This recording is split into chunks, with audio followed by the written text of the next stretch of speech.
Indian box ఆఫీస్‌ని మాత్రమే కాకుండా వరల్డ్ బాక్స్ ఆఫీస్‌ని కూడా షేక్ చేయగలిగే కాంబినేషన్ అయితే ఒకటి బయటకొచ్చింది. అదేంటో కాదు. రాజమౌళి, మహేష్ బాబు కాంబినేషన్‌లో వస్తున్నటువంటి 'ఎస్ఎస్ఎంబి 29' మోస్ట్ ప్రెస్టీజియస్ ప్రాజెక్ట్ ఇండియాలో అన్న విషయం మనకు తెలియదు కాదు. అయితే ఈ ప్రాజెక్ట్‌లో హృతిక్ రోషన్ కూడా చేరబోతున్నాడని తెలుస్తుంది. అతనితో పాటు దీపికా పడుకునే ఈ మూవీలో భాగం కాబోతుందని తెలుస్తుంది. ఇది వరల్డ్ బాక్స్ ఆఫీస్ దగ్గర సెన్సేషన్ సృష్టించేటువంటి కాంబినేషన్ అని చెప్పక తప్పదు. రాజమౌళి యొక్క కళ్ళ పెద్దగా ఉంటాయని తెలుసు కానీ ఇంత పెద్దగా ఉంటాయని తెలియదేమో బహుశా.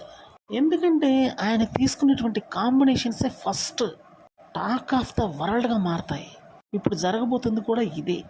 అందుకని ఇప్పుడు ఒక అదిరిపోయే కాంబినేషన్లో బిగ్గెస్ట్ బాక్స్ ఆఫీస్ బ్లాక్ బస్టర్గా మారాలని మాత్రం చూస్తున్నాడు. అంత పెద్ద ప్రాజెక్ట్ కాబట్టి ఈ మూవీలో భారీ స్థాయి కాస్టింగ్ నటించబోతుంది. స్టోరీయే ఒక అదిరిపోయే ట్విస్ట్ అనుకుంటే ఇందులో నటించబోతున్నటువంటి విలన్ మరో ట్విస్ట్. అతనే హృతిక్ రోషన్. మరో అదిరిపోయే క్యారెక్టర్లో దీపికా పడుకునే, ఎలాగో హీరో మహేష్ బాబు. ఈ కాంబినేషన్ చూస్తుంటే అదిరిపోతుందనే చెప్పాలి. ఇటువంటి అరుదైన కాంబినేషన్ ఒక్క మహేష్ బాబుకు మాత్రమే సాధ్యం.